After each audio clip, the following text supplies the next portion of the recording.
आपको मार्केटिंग के बारे में तो पता ही होगा कि कैसे कंपनीज अपने प्रोडक्ट्स को बेचने के लिए मार्केटिंग की इस्तेमाल करती है। वैसे ही सरकार अपनी इनिशिएटिव्स और अच्छे कामों को डिजिटली प्रमोट करने के लिए यूज करती है आईटी सेल्स। पर अगर कोई कंपनी अपने फायदे के लिए एडवर्टाइजमेंट में झूठ बोले तो ऐसे ही पतंजलि के एक मार्केटिंग कैंपेन को बैन किया था सुप्रीम कोर्ट ने पिछले महीने। और भी कई सारे ब्रांड्स जैसे डाबर, फेयर एंड लवली और डेटॉल को मिसलीडिंग एड्स के चलते पब्लिक से बैकलैश और एडमिनिस्ट्रेशन से डांट दोनों पड़ चुकी है। और जब फेक न्यूज पॉलिटिकल पार्टीज के आईटी सेल्स फैलाते हैं तब कोई बात नहीं होती। ज्यादातर यूजर्स तो उसे सच मान के आगे फॉरवर्ड भी कर देते हैं। इससे कहीं ना कहीं वो किसी ना किसी पॉलिटिकल पार्टीज की प्रोपेगेंडा को सच मान रहे हैं और उसे आगे फैला भी रहे हैं। तो आज के वीडियो में डिस्कस करेंगे कैसे पॉलिटिकल पीआर वोट से भी कहीं आगे जाके लोगों की सोच को कंट्रोल करने की कोशिश कर रहे हैं। एक कांस्टेंट एफर्ट किया जा रहा है फ्री वॉइसेस को दबाने के लिए, फेक ट्रेंड्स और प्रोपेगेंडा से जनता से असली मुद्दों को छुपाने के लिए। तो ये है the part 1 of is India really going towards a dictatorship. Right now, the BJP's IT cell chief, Mr. Amit Malviya, has accused news portal The Wire and some unknown persons of entering into criminal conspiracy to tarnish his reputation. In a fresh attack, WikiLeaks has held the co-convener of BJP's communication cell responsible for pushing the fake propaganda. एक जो दूसरा सवाल सरकार से आपसे खड़ा होता है कि आप ये कहते हैं कि जो आपके खिलाफ कुछ कहता है वो आपकी जो सोशल मीडिया की आर्मी है, आपकी जो पूरी फौज है, उसको देशद्रोही एंटी नेशनल कहता है कि मतलब या तो आप हमारे साथ हो या आप देशद्रोही। Soon after, WikiLeaks slammed BJP for fake propaganda, accusing the convener of BJP communication cell for pasting the twisted tweet on the social networking site. सवाल ये जरूर बना हुआ है कि जिस तरीके से व्हाट्सएप का इस्तेमाल अफवाह को फैलाने में किया जा रहा है, लोगों की जान जा रही है, क्या जल्द से जल्द उस पर सख्त रवैया सरकार न अपनाए? जो भी अमेरिका और विकिलीक्स के माध्यम से आया है, जो खुल करके कहता है इस देश में एक लीडर है जो अनकरप्टेबल है।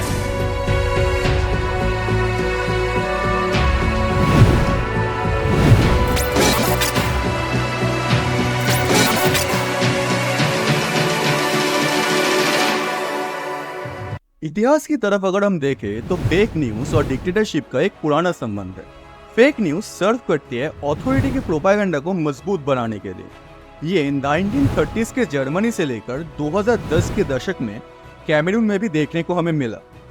कभी लीडर की कल्ट पर्सनैलिटी बनाने के लिए फेक न्यूज, या फिर कभी माइनॉरिटी पॉपुलेशन से खतरा है ऐसे मैनिपुलेट करने के लिए फेक न्यूज, कभी रिलीजियस सुप्रीमेसी दिखाने के लिए फेक न्यूज, या फिर गवर्नमेंट के खिलाफ प्रोटेस्ट को गलत दिखाने के लिए fake news. In fact India fake news फैलाने के मामले में पूरी दुनिया में नंबर 1 है। ये मैं नहीं कह रहा हूँ, ये वर्ल्ड इकोनॉमिक फोरम के ग्लोबल रिस्क रिपोर्ट 2024 में कहा गया है। और फेक न्यूज सिर्फ अपने हिसाब से लोगों को इन्फ्लुएंस करना या फिर उन लोगों के बीच हेट फैलाने तक ही सीमित नहीं है, बल्कि फेक न्यूज के वजह से ब्रूटल वायलेंसेस भी देखने के लिए मिला है पास्ट में। जैसे लास्ट ईयर इम्फाल वैली में एक फेक न्यूज सर्कुलेट हुआ व्हाट्सएप में कि कुकी कम्युनिटी के कुछ लड़कों ने एक मैती कम्युनिटी के नर्स को चुराचांदपुर में रेप किया है। और इसी के रिएक्शन में एक शॉकिंग वीडियो सामने आया मणिपुर से, जहां 2 कुकी ट्राइब के औरतों को मैती कम्युनिटी के मिलिटेंट्स ने बीच रोड पे नेकेड पैरेड कराया। अगस्त 2020 में बेंगलुरु में भी वायलेंस देखा गया जब एक फेक न्यूज फेसबुक के जरिए सर्कुलेट हुआ। और ऐसे ही कई सारे केसेस हैं मॉब लिंचिंग्स के और मॉब किलिंग्स के फेक न्यूज के चलते। और इस सिचुएशन को एक्सप्लॉइट करते हुए इसको अपने पोस्ट पोटेंशियल पे रीच करने के लिए हेल्प करती है आईटी सेल। लगभग सारे पॉलिटिकल पार्टीज की आईटी सेल्स होती है और ये आईटी सेल्स ट्विटर, फेसबुक और व्हाट्सएप जैसे सोशल मीडिया प्लेटफॉर्म्स के जरिए मिस इन्फॉर्मेशन स्प्रेड करती है। तो डिफरेंस ये है कि अगर भारत के 2 सबसे बड़े पॉलिटिकल पार्टीज को कंपेयर करें तो कांग्रेस आईटी सेल के हर एक फेक न्यूज फैलाने वाले ट्विटर अकाउंट्स के लिए बीजेपी का 120 अकाउंट्स जो लगातार प्रो बीजेपी प्रोपेगेंडा को पुश करते हैं। आज के दिन गवर्नमेंट के ऊपर सवाल करने वाले हर एक व्यक्ति को एंटी नेशनल घोषित करने के लिए 4 कीबोर्ड वॉरियर्स आ ही जाते हैं। बाय द वे, ये हमारे इलेक्ट्रोल बॉन्ड्स वाले वीडियो का कमेंट सेक्शन है। राम जी का क्या लेना देना है इलेक्ट्रोल बॉन्ड्स से? फेसबुक पे हेट फैलाने के लिए इंडियन आर्मी का नाम यूज करने वाले काफी सारे फेक अकाउंट्स आपको मिल जाएंगे और YouTube पे ट्विस्टेड फैक्ट्स को प्रेजेंट करके बीजेपी का प्रोपागेंडा को फैलाने वाले क्रिएटर्स लाखों सब्सक्राइबर्स लेके बैठे हैं। और एक तरफ है हम, जो 50 सब्सक्राइबर्स के लिए एक एक फैक्ट्स का ऑथेंटिक सोर्स ढूंढ रहे हैं।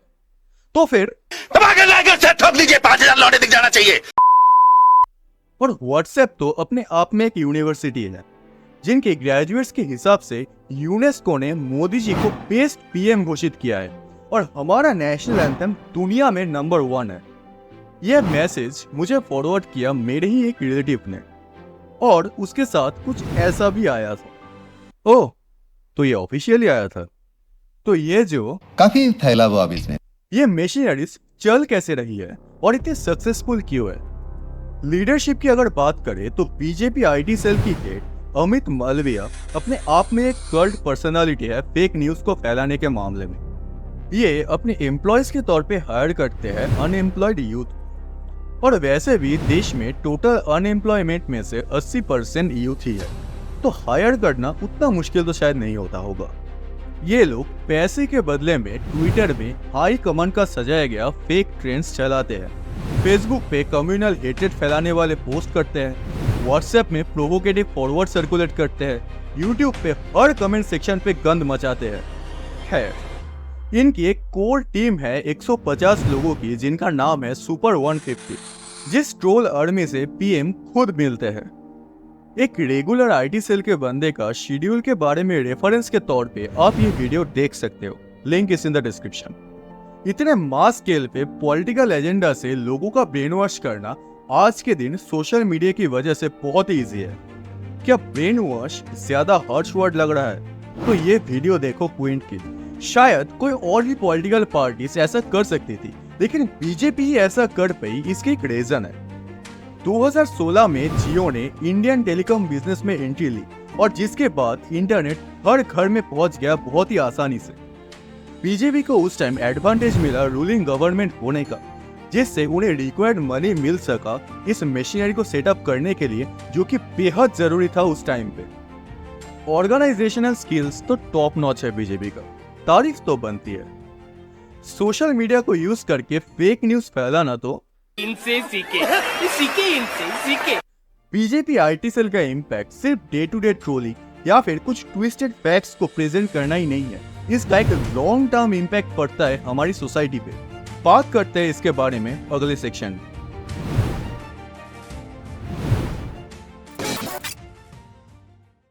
बेसिक कुछ सेक्शन में अगर डिवाइड करें तो हिंदुत्व को एग्रेसिवली प्रेजेंट करना, पास्ट का ग्लोरिफिकेशन, हाइपर नेशनलिज्म, कोई भी सवाल करने वाले को देशद्रोही ठहराना, भले ही उसने देश के लिए बहुत कुछ किया हो, मेजॉरिटी पॉपुलेशन को माइनॉरिटी के खिलाफ भड़काना, ये सब रूलिंग पार्टी का प्रोपागेंडा का पार्ट है। ये लोगों को बहुत ही आसानी से इन्फ्लुएंस कर सकती है एक प्रॉब्लम की वजह से, डिजिटल लिटरेसी की कमी। जियो के आने के बाद इंडिया में इंटरनेट बहुत ही सस्ता हो गया, और ग्रेजुअली इंडिया में स्मार्टफोन का यूज भी बढ़ गया। आज की डेट में इंडिया में 820 मिलियन से भी ज्यादा एक्टिव इंटरनेट यूजर्स है, पर most of the users digitally illiterate है। डिजिटल लिटरेसी, इस कॉन्टेक्स्ट में डिजिटल मीडिया लिटरेसी को आसान भाषा में समझाओ, कोई भी पीस ऑफ इंफॉर्मेशन को सच मान के शेयर करने से पहले कोई भी और क्रेडिबल सोर्सेज से वेरीफाई कर लेना। मतलब जो स्क्रीन पे दिख रहा है, मेजॉरिटी ऑफ द सोसाइटी उसी को सच मान लेते हैं। गवर्नमेंट से भी इस फेक न्यूज को काउंटर करने के लायक कोई भी अवेयरनेस कैंपेन नहीं चलाई जाती। एज ए रिजल्ट हमारे देश के ऑलमोस्ट सारे बुजुर्ग इंटरनेट यूजर्स बीपी और डायबिटीज से ज्यादा व्हाट्सएप फॉरवर्ड्स का शिकार है, और WhatsApp end to end encrypted होने की वजह से इस फॉरवर्ड्स को ट्रेस करना भी काफी मुश्किल है। फेसबुक दूसरा मीडिया में आईटी सेल के लिए इस फेक प्रोपेगेंडा को ज्यादातर मास पॉपुलेशन में स्प्रेड करने के लिए फेसबुक के farmer public policy director for India and central and south Asia आंखी दास के ऊपर वॉल स्ट्रीट जर्नल जैसे रेपुटेड ऑर्गेनाइजेशन ने आरोप लगाया कि इसने बीजेपी और उसके ट्रोल आर्मी के कंट्रोवर्शियल और कम्युनल पोस्ट को जानबूझकर इग्नोर कर रही थी। इस इन्वेस्टिगेटिव रिपोर्ट के पब्लिश होने के कुछ दिन बाद आंखी दास ने रिजाइन कर दिया अपनी पोस्ट से पब्लिक सर्विस परस्यू करने के लिए। मास स्केल पे हार्मफुल प्रोपेगेंडा फैलाने के बाद जो बची कुची सोफिस्टिकेटेड ट्विटर ऑडियंस रहती है, वहां भी नैरेटिव सेट करने के लिए आईटी सेल मौजूद है। यहाँ तक कि कई सारे यूनियन मिनिस्टर्स भी ट्विटर में पकड़े गए फेक न्यूज फैलाते हुए। Minister of commerce and industry Piyush Goyal ने इंडियन रोड्स की लाइट कंडीशंस दिखाते हुए रशिया की इमेज यूज की। यूनियन मिनिस्टर राजीव चंद्रशेखर ने भी ट्विटर में एक ट्विस्टेड वीडियो पोस्ट किया जहां कांग्रेस सपोर्टर्स पाकिस्तान जिंदाबाद के नारे लगा रहे थे, जो फैक्ट चेक के दौरान पता चला कि ये एक डॉक्टर यानी कि फॉल्स वीडियो है। एक्चुअली वो लोग कांग्रेस एमपी नासिर हुसैन की जीत की खुशी में नासिर साहब जिंदाबाद के नारे लगा रहे थे। People have rejected their alliance also.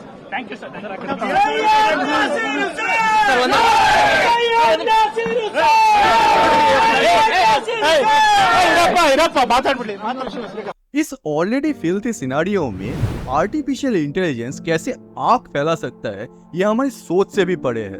Digital literacy और फेक न्यूज डिटेक्शन के मामले में अगर अवेयरनेस ना फैलाया जाए तो प्रॉब्लम बढ़ती ही रहेंगी। प्रिंट मीडिया में तो कई सारे ऐसे सोर्सेस हैं जो इस फेक न्यूज को पॉइंट आउट कर रहे हैं, पर मेन स्ट्रीम मीडिया इस मामले में क्या काम कर रही है, आइए देखते हैं। तो 3 बातें बताई गई हैं कि उसमें नैनो टेक्नोलॉजी, जीपीएस का इस्तेमाल है। अगर एक जगह पर बहुत सारे नोट एक साथ पड़े रहेंगे तो न सिर्फ जो क्या उसको जो कानूनी तौर पर कार्रवाई करेंगे ना उनके पास सिर्फ, बल्कि इनकम टैक्स डिपार्टमेंट में इसका सिग्नल जाएगा, क्योंकि ये सीधे सैटेलाइट की ओर सिग्नल ट्रांसमिट करेगा और वहां पर पहुंचेगा ताकि उस पैसे को निकाला जा सके, रिकवर किया जा सके। अयोध्या में कोरोना वायरस को हराने के लिए पूजा पाठ का सहारा लिया जा रहा है। ये यज्ञ खास नीम की जड़ी से किया जा रहा है। संतों का ये मानना है कि यज्ञ के माध्यम से वातावरण को शुद्ध किया जा सकता है।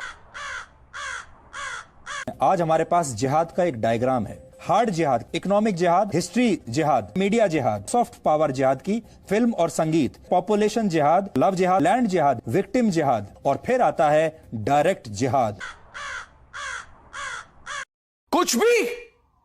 So this is Indian main stream media body जो फेक न्यूज को स्ट्राइक डाउन करने की बजाय खुद फेक न्यूज बता रही है। ये एक तरीके की आईटी सेल की एक्सटेंशन की तरह ही काम करते हैं। ये स्क्रिप्टेड इंटरव्यूज। आप अपनी जेब में पर्स रखते हैं क्या? पर्स रखते हैं क्या? बटुआ जिसके अंदर पैसे होते हैं। ऐसा है, मेरी कठिनाई है कि मैं भी कई बार ऐसा होता है थक जाती हूँ और मैं ये कहती हूँ कि बहुत थकान होगी, अभी नहीं होगा। सच बताइए, why don't you get tired? आप थकते क्यों नहीं हैं? क्यों नहीं? या रात 9 बजे टीवी पे आके जहर उगालना। हिम्मत नहीं है बेटा किसी की भी जो हमसे मुकाबला कर अमेरिका का दलाल बहनचोद क्या कर रहे हैं? उसी तरफ इंडिकेट करती है। नो वंडर कि इंडिया की प्रेस फ्रीडम इंडेक्स में रैंकिंग 180 देशों में 161 है। 1000 टाइप के तो जिहाद मैन्युफैक्चर करके रखा है इन्होंने। इनसे आप सीमा हैदर पर स्टोरी करवा लो, वॉर रुकवादी पापा वाले झूठे क्लेम्स करवा लो, गांधी जी का नाम बुलवा लो। मोहनचंद करमचंद माफ करिए मोहन, वो लास्ट वाला भी नहीं आता। ऑन ए सीरियस नोट, ऐसे घटिया लेवल के जर्नलिज्म के चलते रियल इश्यूज जो main stream audience TV news prefer करती है उन तक पहुंच ही नहीं पाता। डेमोक्रेसी को हेल्दी वे में ऑपरेट करने के लिए जिन इंस्टीट्यूशन का सही ढंग से काम करना बहुत ही जरूरी हो जाता है, उनमें से एक इम्पोर्टेंट इंस्टीट्यूशन है मीडिया, और उसकी ऐसी बुरी हालत डेमोक्रेसी की बेहाल सिचुएशन को दर्शाता है। रियल न्यूज जैसे पिछले कई महीनों से लद्दाख में चलने वाला प्रोटेस्ट, एनवायरमेंटलिस्ट और एक्टिविस्ट सोनम वांगचुक का 21 दिन लंबा अनशन, पिछले 1 साल से मणिपुर पे चलने वाला ethnic violence, Indian election commissioners का पीएम द्वारा सिलेक्ट होना, इलेक्टोरल बॉन्ड स्कैम, लिस्ट बहुत लंबी है। देश को डेमोक्रेसी से डिक्टेटोरियल टेंडेंसीज की तरफ ले जाने वाली और एक फिनोमेना है जो कई सालों से चली आ रही है, पर इसके बारे में ज्यादा बात नहीं होती। BJP washing machine. Is India really going towards a dictatorship की सेकेंड पार्ट में हम डिटेल में डिस्कस करेंगे इसी इशू। तब तक के लिए इस वीडियो को ज्यादा से ज्यादा शेयर कीजिए अपनी फ्रेंड्स और फैमिली के साथ। मिलते हैं अगले वीडियो में, the second part of is India really going towards a dictatorship.